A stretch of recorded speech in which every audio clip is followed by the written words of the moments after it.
Viewer discretion is advised. Your fave will be criticized. That's Chris. That's Shan. Welcome to CCTV, the nonstop pop show. And today we are heading back to Pop 101 class and learning about the legendary girl group, Destiny's Child. Get the ultimate pop fix with Chris and I right here on CCTV. We are experienced performers and industry insiders bringing you in-depth reviews, discussion, and interviews with your fave artists, producers, and creators from across the music business. So you can come join us here on the conversation or join us on Patreon at patreon.com/CCTVpops and become a part of our amazing crew, including Lisette, Lily, Emily, Juliet, and Kevin. So subscribe now and let's explore the world of pop music together. Yes, and today we're talking about legends in pop music. Destiny's Child, and we're going to talk about their whole career. But before we get into it, are you a fan? Yes. I turned into a fan like late, though, because of how my influences in life, you know? When I was a kid, I had no clue who they were whatsoever. Like my older sister, I grew up with her, and she played other girl groups like, Escape or maybe like In Vogue or Jeanne. Like it was never like Destiny's Child that I can remember. So when I got older, I had an idea of their music because of like 106 in Park or something. But it was only when I got older and whatnot, I was like cognizant of Beyonce. And I think Destiny Fulfilled is when I realized like, oh wait, she was in a group, which is crazy. I was very much kind of being very influenced by pop culture at the time that they first came out. So the whole Writings on the Wall era, I was a huge fan from there. And honestly, I'm still a huge fan. I have a little fund on the side in case they ever reunite for a tour, because I unfortunately have never seen the three of them live before. I've seen Beyonce a few times, and I've actually met Michelle through work. But yeah, I really want to see them live. It's a bucket list thing. But yeah, they're very instrumental in my love of pop music, I think, especially in my love and ear for good harmonies, and also my ability to understand vocal dynamics in a group. So yeah, definitely one of my favorite girl groups ever. All right, so let's get into it. Class is in session. Before Destiny's Child became a household name, the group began in the early 1990s in Houston, Texas. A small local music management company, D&D Management, was in the process of forming a young girl group, and while looking for talent, Beyonce Knowles was recommended by her dance instructor. After auditions, the initial lineup of the group became Girls' Tyme, and the girls, who were all 8 to 11 years old, quickly went into intense vocal and dance training. And through the years, the group experienced many member changes, and eventually, with the help of producer Arnie Frager, the then 6-member girl group had the opportunity to appear on Star Search, a huge talent show broadcasted on national television. The lineup included Beyonce Knowles, Kelly Rowland, LaTavia Robertson, and 3 other young girls. But unfortunately, Girls' Tyme lost the competition. But they used that as motivation to fuel them for their next steps. So Matthew Knowles, who was Beyonce's father, decided to step in and help manage the group. He was determined to make his daughter's dreams come true, and within a few years, he actually quit his day job and used all his resources to help train the group. He built a stage in his backyard and put them through his own pop star boot camp. And Matthew also made some adjustments to the lineup. So he did keep Beyonce, Kelly, and LaTavia, and he added LeToya Luckett. He also established their roles. So Beyonce was the lead singer, Kelly was the second lead singer, LeToya was a soprano, and LaTavia was the alto, rapper, and spokeswoman. And throughout the early 90s, the group performed in local talent shows, events, and pretty much anywhere that they would have them, including Tina Knowles, Beyonce's mother's hair salon. And Tina was also designing the group's costume. And after group name changes, which included Something Fresh, Cliche, The Dolls, and Destiny, the group eventually caught the eye of music industry executives and began to attract interest from record labels. After an initial deal with Electric Records that didn't get any kind of result or any releases, the group finally landed on the name Destiny's Child to signify a rebirth of Destiny. And the group signed a production deal with producer Dwayne Wiggins and finally were signed by Columbia Records in 1997. Watching all the Girls' Tyme footage is pretty amazing. Like, they were so talented as these tiny little 8 to 11-year-olds. Like, it's absolutely insane. And, I know everyone, of course, singles out Beyonce, but even back then, like, if you watch that Star Search performance, she has the charisma already. Like, she has the confidence, and it's pretty amazing to watch. But raw talent does only get you so far. And I think she clearly had a big drive as well, and of course her family kind of being so supportive of that helps also. But you could tell that she was determined and really put her absolute all into developing her skills. So yeah, it's really, really impressive to watch for sure. I can see, like, looking at them rapping and dancing, like the whole 90s baggy style was so popular with groups at the time. Like, oh my gosh, when you think about it, the rapping thing that they have long since abandoned in a certain way, that really like in your face, boom bap, yeah, coming on live with the staff. Like, it's really cute. Back in the day, debuting as a kid was really popular in hip hop and R&B. Like, of course, like in pop, like typically with a lot of white children, but like in hip hop and R&B, if you were a kid and you were in a group, like, you're great because they had the Jackson 5 and like New Edition, and then like in the 90s you got like Boyz II Men. They were pretty young when they got signed, and then even younger you had Another Bad Creation, Subway, Aaliyah, 702. Like, those kids were so young, and it's kind of a little like a little uncomfortable thinking about how like kids are being like commodified to like make music. I get it, it's fun, but it's also relatable for other kids who have a dream. But looking at them and their performances and then like developing, I can see why they didn't exactly get signed at the time or get a lot of like fanfare at the time. Because honestly, there was already groups that did what they were doing. And also it's interesting to see how many industry people have met them since they were kids. So there's people that's in the industry now that have known Beyonce since she was literally a single digit kid. Yes. So things like that, I'm just like, that's crazy. And it's not even like it's nepotism or anything like that. Like one of those little buzzwords that we hear now is actual just like hard work, grit, very Joe Jackson-esque without the crazy beating of the children. But, it's interesting to see that kind of drive being instilled in his children. Because a lot of parents they want to sing, they try and the kid ditches it, and then the kids are like, no, we want this. So all the kids wanted it. And I was reading Matthew Knowles' book, The Untold Story, while we were prepping for this. And it's kind of fascinating to hear about the business side of things as well. Because like you mentioned, there were some really pivotal people that kind of just happened to show up at good times, that really played such a huge role and believed in these girls and their potential. And none of this would have been accomplished without those pivotal people. Entering the self-titled era with Destiny's Child's first album, Destiny's Child. And in November 1997, the single No No No was released by Destiny's Child and came with a creative strategy. Released 2 versions of the same song at the same time to all radio and video formats. You saying no, no, no, no, no. Oh, and it's really yes, yes, yes, yes, yes. You saying no, no, no, no, no. Oh, and it's really yes, yes, yes, yes, yes. No, no, no, no, no. Yeah, yeah, yeah, yeah, yeah. No, no, no, no, no. Yeah, yeah, yeah, yeah, yeah.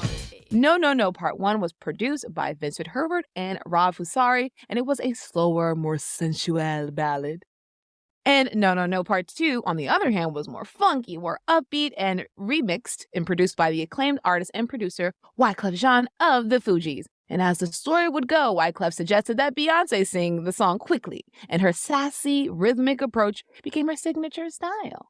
Which is very true. That rappy style.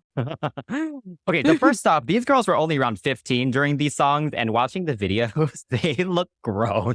They look so grown. And these lyrics are very grown. Again, it's giving like a man wrote this, like that's the thing. Like, we've had these songs, maybe it was for like a Monica or like a Brandy or like maybe like an older girl group. I think it was for Brandy, actually. I was reading that. Yeah. Oh, shoot, look at me. Yeah. Or maybe they said like if they turned it down, they would have tried to give it to Brandy, something like that. Anyway, the strategy of releasing the 2 different versions of the song is brilliant. I love both versions. And also, I'm just surprised that this tactic hasn't been used more. You're right. I think people rather just do it in visual format where it's like different video for the same song. I'm just like, Yeah. But yeah, they definitely are very different. But yeah, they're both great. I love how sensual the ballad version is. And Beyonce sounds super delicate as well. And I especially love the bridge, the really long extended no. They're squatting down in their very tight little dresses. Oh, goodness. But all 4 of them look so confident on camera already. Like, you would never know that this is their debut single. Like, the training clearly paid off for sure. Oh, yeah. Oh, yeah, totally. I think I missed like the remix era of like the 90s and the 2000s, of like actually trying to re-record the vocals. I think their sound was unlike some other groups at the time, though. Like in the beginning, like no, no, no, like the part one, it does sound very typical of like any other girl group that would have been out at the time. But I think the part two definitely helped because of that rappy kind of style that Wyclef had suggested. Beyonce's vocals, I think her singing that lead alto definitely helped make the girl stand out as well, because you didn't really have that. And then also, like visually speaking, she kind of stood out, not just because she sang the way she did, but she also was the light-skinned one amongst the brown and darker-skinned girls. The whole nuance of the situation is very interesting, and considering who her parents are as well, it kind of has a hand in it too. Yeah, I love part two. Wyclef did an amazing job. He gave it such a good groove. And Beyonce's extra sass is great. Like from Matthew's book, he mentioned that her like kind of frustration in the way she's singing it was very real because Wyclef was really late to the session and she was really annoyed about it. I love that. We have to say though, these lyrics are very problematic. Oh yeah, no means no, everyone.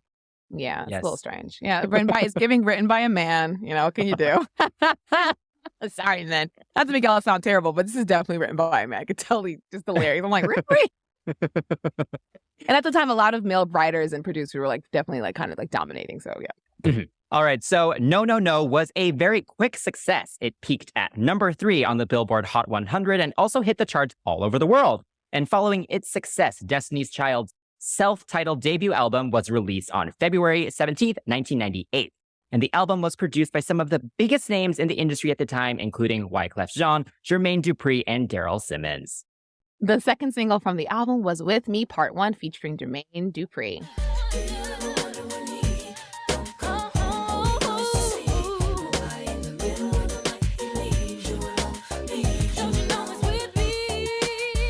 And the video features members as mythical creatures such as sirens and spider women, 50-foot woman, and a genie. And these lyrics, much like No, No, No, are questionable, as they feature lyrics about being the other woman, reaching out to the main girlfriend. I mean, this is so not atypical in R&B. Like, there's a song where literally, it's called From His Woman, and basically the girl goes, "Hello, Barbara, this is Shirley." Like, she's calling her, like the intro. It has gone down in like R&B soul music history. Like, could you imagine getting a phone call? This is what this song is doing. So it's not like a concept that's completely foreign. So I can understand why they did it. And I wish they hadn't done it with such like these little girls. Like, the problem is though, is that a lot of the album actually has songs about that too. Like a lot of the topics on this album are definitely, like you said, just written by older men or just older people in general, because it's very adult. But they were still figuring out their sound. There are some decent songs on it. Yes. And I have to shout out their version of Sail On by Lionel Richie. It's so beautiful. But I think now's a good time because With Me, Part 1, I don't love the song. It's okay. But the harmonies in it are so good. And I think we need to talk about some of the other members because I know we've given Beyonce some flowers already. But LaTavia, her alto voice is so good. It's so grounded. It's super strong. The whole blend throughout the whole album with LaTavia, like I really pick her out like every time. Kelly, she got to sing the second verse, right, for With Me Part 1. So she gets some moments in this. She is truly the second lead vocal. And I love Kelly's range. Like she's thick and kind of gooey. And it's very different from Beyonce's voice. And they definitely play off each other really well. And LeToya has a nice kind of airiness to her voice as well. And she tends to lead the choruses, right? So yeah, I think the whole vocal dynamic, even though Beyonce was the lead singer and was already seen as the star, right? The other three were holding it down.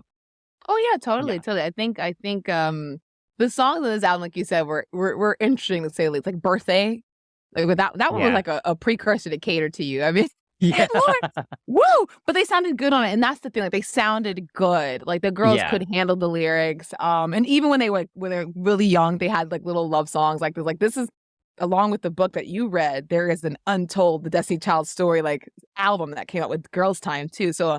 Like hearing the hits, I know there were kids like harmonizing and whatnot, but you could hear the intention in their voice when they were super young. And even now, like they know what they're singing about.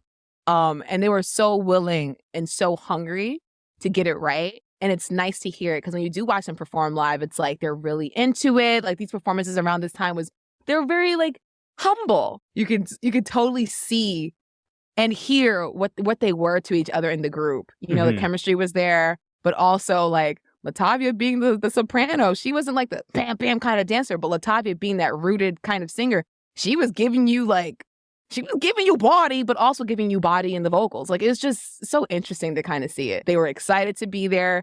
They were willing to put in the work, and like all of their practice did like lead up to this moment, these moments. And it's really pure, like the purest it probably was ever going to be. So the group also released the single Illusion featuring Wyclef Jean and Praz. And both singles also did well commercially, hitting number 9 and number 13 respectively on the Billboard Hot 100. But despite the success of the singles, the album was only a moderate success overall. So it did win a Soul Train Award and received decent reviews from critics, but it peaked at number 67 on the Billboard Top 200 and didn't fare much better around the world. But the group's name was out there, and industry bigwigs and the general public were starting to take notice. To close out the era, the group got the opportunity to release Get on the Bus, a single from the soundtrack of the movie Why Do Fools Fall in Love, which was worked on by the Dream Team, Timbaland and Missy Elliott.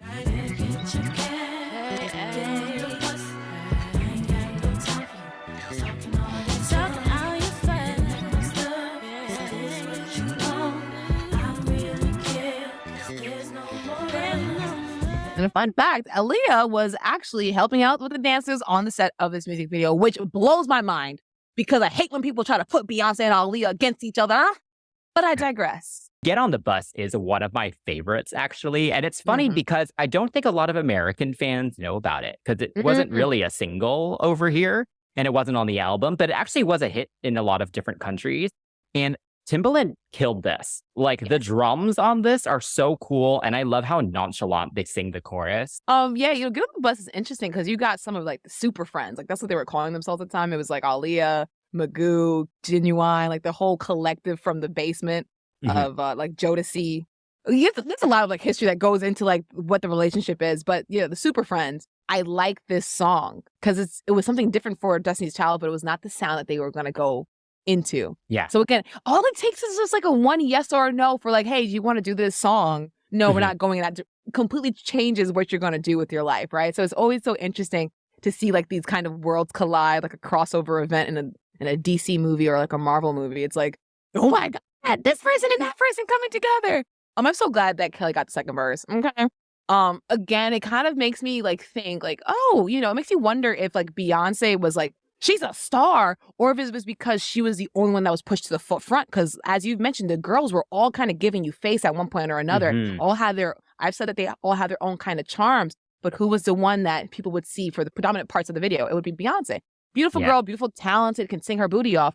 But when you're not given a fighting chance, it kind of makes things a little bit hard for you to be seeing, We'll talk more a little bit about the whole dynamic of the group later on, but let's continue because we're now entering the next era. So with the momentum picking up, Destiny's Child quickly went to work on their second album, which was released in July 1999, called The Writings on the Wall. And this era provided the group's breakthrough moment.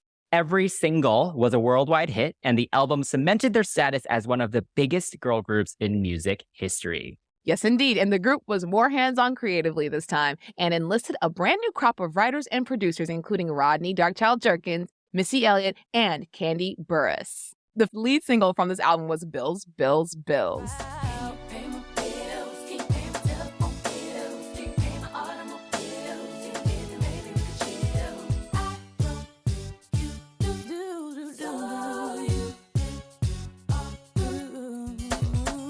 This song generated some controversy and backlash from critics and audience who felt the lyrics were overly materialistic and encouraged women to be financially dependent on men.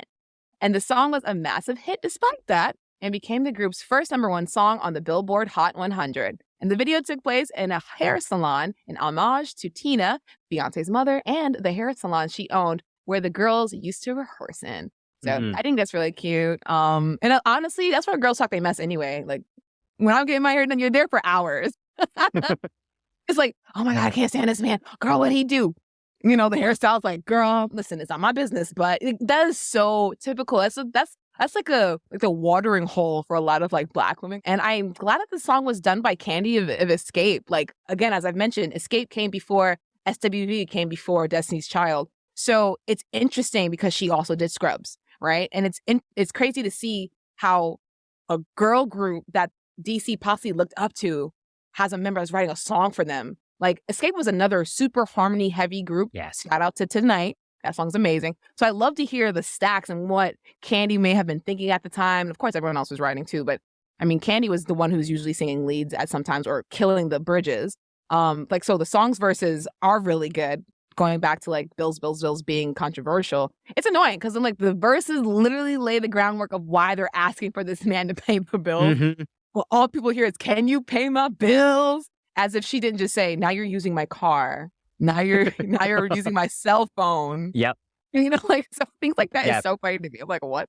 You didn't hear any of that? The worst is when there's controversy and they're actually complete and accurate at the same time. Like, at least do your research first before you start causing all this drama, you know? Yeah. Like, what? Anyway, so there it is. That processed guitar that has been used and replicated throughout pop music to this day, right? Yes. It's that whatever processing they do there, it's so iconic. And it's there like throughout the whole album as well. And throughout, again, just like a lot of music. But yes, I love this song. First off, they were still only like 17 at this point, which is absolutely insane. Can they even have credit cards at that point? Like, without their parents being signing off on it. Oh, man. But yeah, here they are co-writing though now. And they're such mature songs. They're such smart songs. Yeah. And they're just so many hooks. And the harmonies, again, this time they're just so smart, like the way they come in, because they emphasize certain lyrics. They create sing-along moments. They create participation with the audience. It's just good writing. It's insane. Totally. Yeah. I agree. I think it reminds me of like Respect. What you want? Who? Baby, I got it. Who? With this one. Yes, use my car. Like you're going to do it. You have to do it. Their next single will kind of follow the same old, just hooky part everywhere kind of a structure. And the next single was Bugaboo.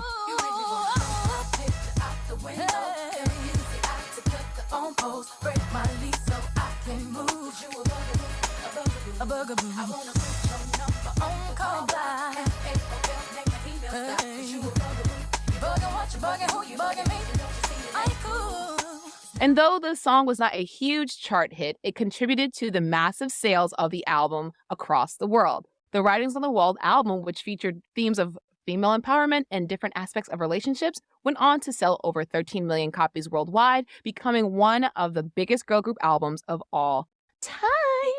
I love this album so much. I listened to it so much. Like, I was looking at the album booklet. It's like tattered. Yeah. Because it's very hard to understand the lyrics because they're so fast. So I remember like really reading this one, trying to learn these songs. That was so fun. But aside from the singles, like, oh man, I could list almost every single one of these songs as a great song. Like, So Good, Confessions, Hate Ladies, like, it's all amazing. And again, the writing's mature. There are definitely some questionable lyrics again. There's a lot of songs about infidelity yet again. And especially with how young they are, it's like, do any of them really know what they're singing about here? But anyway, regardless though, the writing is great. The album is so good. The harmonies are even better than the first album. Like, the blend has improved even more. The confidence has grown. And there's just intention behind every choice that they make. Yeah. I think it's interesting too, because the sophomore slump is real and they didn't hit it. No. Which is interesting. Is it because that they didn't have like a huge success, or was it just more like the proper ingredients were added to a talented group? You know what I'm saying? So, it's nice to see like the second attempt, the second album was like that moment. But yeah, it's so interesting about Bugaboo. It's like that. It's not hot, that rapping that she does. Like, Beyonce does it now, you know? And because I am a fan of Escape and like even Candy's solo stuff, like she didn't go far with it. I could totally hear Candy singing it. Or even like with No Scrubs, Tiny wrote that with Candy. But the tone, the way it was arranged, Candy has a specific style that you can tell it's her. It's like fast, it's witty, it's like relatable. No Scrubs, Bugaboo, Bills. Those are all pretty much like, this guy ain't ish. What the heck, So, and there's a whole bunch of people, male, female, whatever, you can relate to it. And I think this song is iconic because even now there's a girl group in Korea called Bugaboo. This song is an absolute time capsule because they're talking about all these obsolescent pagers, AOL. MCI. Like, come on now. It's crazy. And this video, actually, for it not being a chart hit, was like the first video that debuted on TRL for a group. So for the group. So like the girls were really starting to get the attention that they deserve. And it's crazy because I get that TRL was like the place to be and other people were kind of showing the girls love. But like TRL at the time, considering the time of like where media was, that kind of was like, quote unquote, crossing over. It's like you've gotten the white audience to say, oh, this song is fun. I like it, blah, blah, blah. At the time meant a lot. The video for Bugaboo, however, is so strange. Very strange. The girls running from Bugaboos, I get that. The locker room scene with Kobe Bryant, R.I.P., we love that.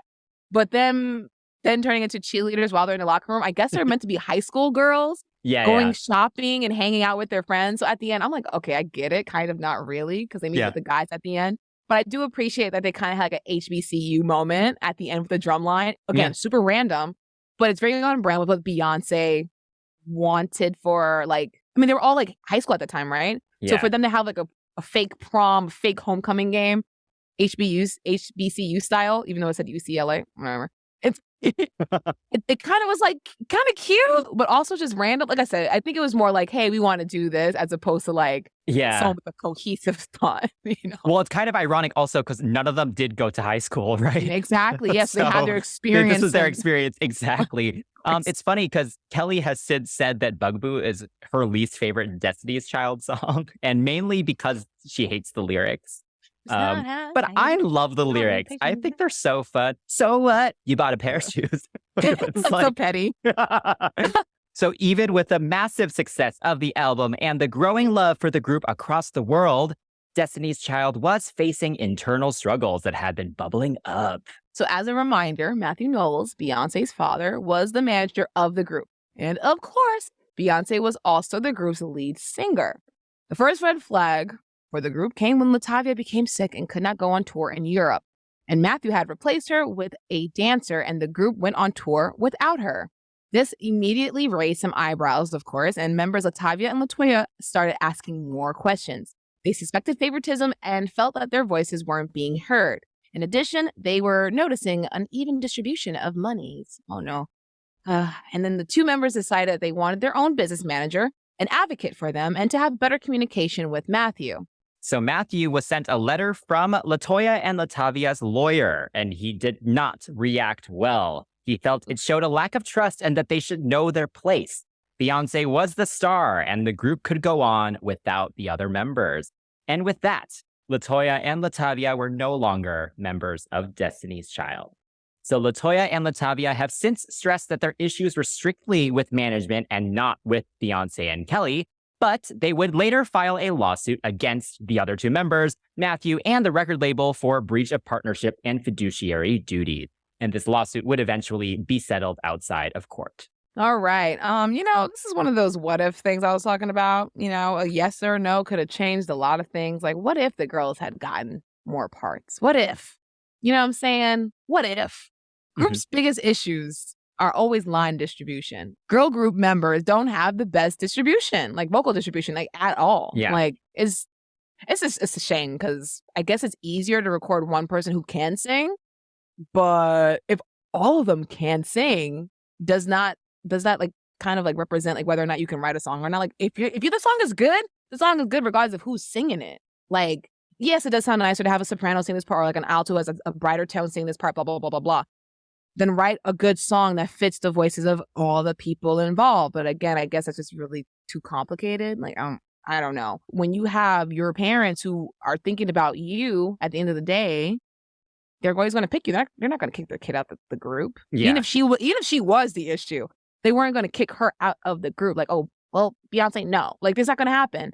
And Matthew, as the adult, taking things personally and not professionally irritates me because you are a grown man upset at like 16, 17-year-old girls for feeling like their life is unfair. Like they've given you their whole life and trust at this point. The least you can do is hear them out. And then around this time, there was like rumors, like alleged dating with like Jagged Edge and two members of Jagged Edge and LaTavia and LeToya kind of talking to them. The age gap was there. There was issues on the tour bus, all this other alleged mess. And I'm just like, all the factors that went into this comes across as like really shady and petty and not as professional as Mr. Knowles has been trying to portray it to be. And that irritates me. At the end of the day, they're minors.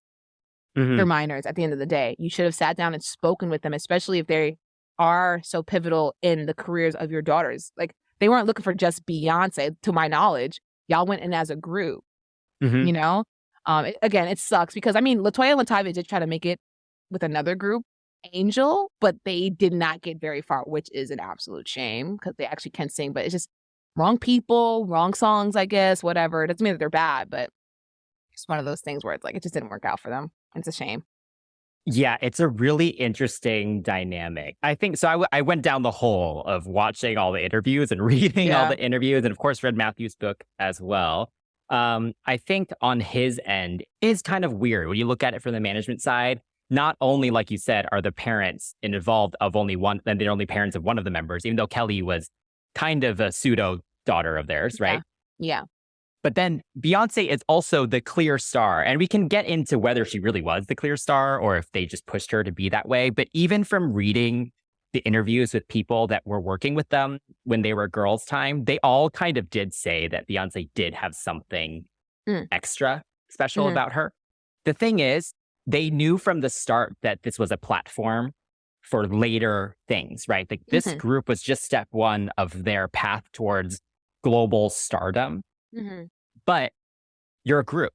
So like uneven distribution of money and like all that stuff is messed up. They're also on that stage, even if they're not the ones singing the lead vocals.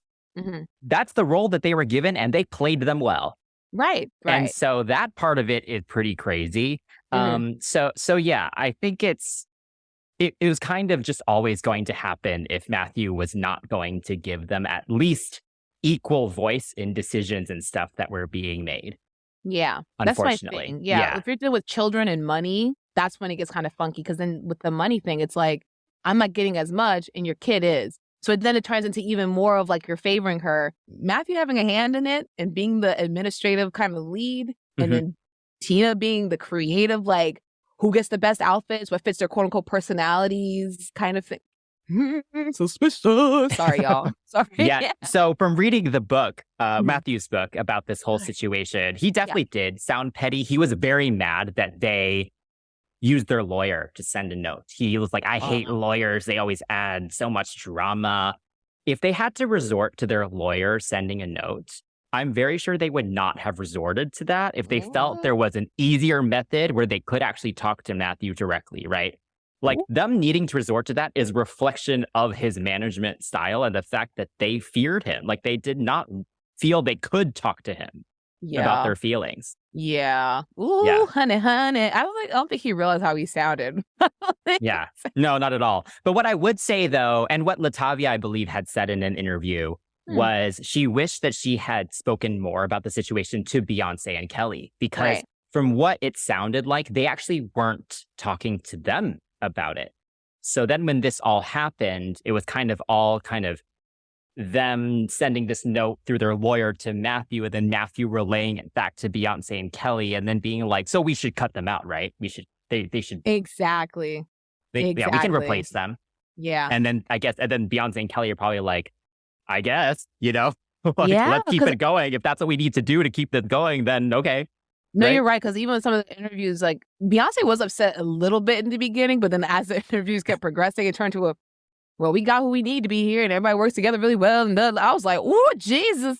But yes, despite the drama, the momentum was still picking up, and the group was scheduled not just for more tour dates and promotional events, but they needed to film the video for their next single, "Say My Name." With Beyonce and Tina, her mother, leading the audition, LaTavia and LeToya were quickly replaced by Michelle Williams, a former background singer and theater performer, and Farrah Franklin, a young dancer who ironically was featured in the Bills, Bills, Bills music video. The now iconic music video has become a staple in pop culture, and the song has become one of the group's timeless signature hits. Say My Name became the group's second #1 single on the Billboard Hot 100 and won multiple awards, including 2 Grammys. And this song is, it deserves it. It deserves it. This is one of the best songs of all time, I would say, actually. Like, it's absolutely perfect. You have the staccato cadence of the verses, the energetic pre-chorus, the catchy chorus that's impossible to not sing along to. Then you add in the very effective music video where it's just the poses every 4 counts. And like, how could you not do that? Like, you have to do it now when you hear the song. It's impossible to not at least imagine the poses happening, right? To be fair, I think with the member change up as well, they sent the press release announcing the 2 new members the same time that the music video premiered. So they kind of used the drama to market the music video. So to be fair, you could argue that the song was only as big as it was, partly because of the drama at the time and people were curious to see the new members. But at the end of the day, the song is great. You cannot take that away from it, of course. But could they not have taken an hour of studio time just to have Michelle and Farrah record over LeToya and LaTavia's harmonies, though? Oh, like, no. Come on. Not at all. Why? And then you have the footage of LeToya and LaTavia being like, we didn't know that we were kicked out until we saw Say My Name on TV with these 2 new ladies pretending to lip sync over our vocals. That interview. They were like on the couch. I'm like, this interviewer is just like, so did you know? No, we didn't. They were so messy back in the day. Like, they were like, oh no, that's crazy, right? Yes, it is. And they fed right into it. Like looking at this video is it's crazy because literally I can understand why they were like, we didn't know, because weeks, maybe 2 weeks before this video was shot, there's an interview, the girls talking about it. Like LeToya was like, yeah, we're filming the video for Say My Name, but like next week or something. She literally said it. So I'm just like, oh my God. And it's crazy. Like, it stinks for them. And looking at who they replaced the girls with, they got someone who was tall and someone who was short. I don't think people really realize how effed up that is. They're like, we need a short girl. Damn it. Oh God, hey, you're cute. You know what I'm saying? So yeah, they got a tall girl and a short girl to fit the silhouette. And it's, again, going back to me saying that LaTavia could really dance. Like, I was watching the Say My Name video for this. And watching Farrah do the the chest rolls, she did it so wrong. And it was pissing me off because I'm like, LaTavia would have ate that. LaTavia would have ate that. Farrah was on Beyonce's right. And she's in there, and she's in there doing it the wrong way, leading with her hips and stuff. I'm like, oh my God, it's pissing me off. You have 2 people who, one, didn't really dance hip hop commercial style, and another girl who says that she's a dancer, but not really as good as the other girls, being lumped up, having to learn choreography in such a short amount of time. Like, I can see why that whole pose thing happened, because there was a video that got scrapped, apparently, before this one was like the final selection. So kudos for them, but it's just like, holy crap, like, having to rush and put all this together, that's so stressful. I mean, you have to remember, as we've been saying, like LeToya and LaTavia were with Beyonce and Kelly for 10 years at this point. So the blend was there. They do all the choreography well. And then it's like, okay, you've got 2 weeks to learn this and slot right in, learn all the choreo.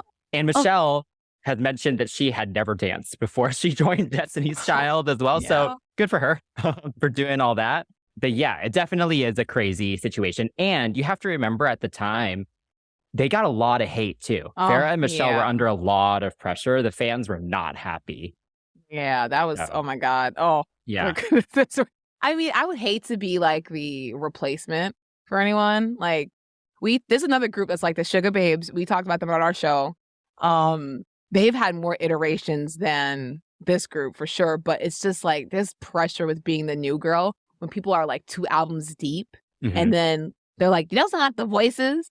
But yeah, I can only imagine what it's like to hear your voice on some puppets, essentially. Like, that's what it probably looked like to the girls. Like, oh, it's like ventriloquism at that point.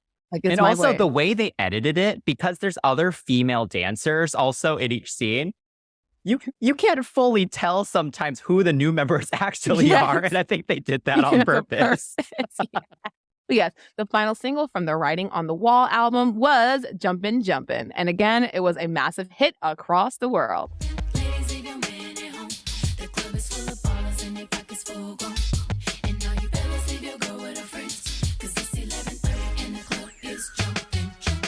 I love Jumpin', Jumpin'. I think it's actually one of my favorite Destiny's Child songs ever. It's so much fun. I think they did the face tracking before it was cool. So shout out to Joseph Kahn for being a trendsetter. Yes. But Farrah, I didn't see too much of Farrah in this video, actually. I remember seeing her, but they were like... And also, we're a few months in now. You're telling me you can't re-record this song? I mean, we did get the remix, actually, that does have Michelle and Farrah on it. But, like, you're still lip-syncing over LeToya and LaTavia. That's always annoyed me. Like, even in the concerts, years later, they were still there in the back. I guess once you paid for it. Apparently, like, rumor has it, not rumor, but like in one of their, pop-up videos for the anniversary of the album 3 years ago, they said they recorded the writings on the wall in 3 weeks. So whatever rush they seem to have been in, they had that window and it was like, listen, we may not have time to re-record right now. So I think that was a reason why too. I think it's partially like F it, and also just like whatever was going on in their schedule, they were like, F it. Guess. Or at the end of the day, it doesn't really matter, right? Because Beyonce's vocal is there. I don't know. Anyway, despite the growing success of the group, the drama was not over just yet. So the new member, Farrah, who had been in the group around 6 months by that point, left Destiny's Child. Time for a recess break. Tune into part 2 of our Pop 101 Destiny's Child class for our thoughts on Farrah's departure, the Survivor album, more lawsuits, and the members' attempts at solo careers. And don't forget to follow us at CCTV Pops on all social media. See you over at part 2.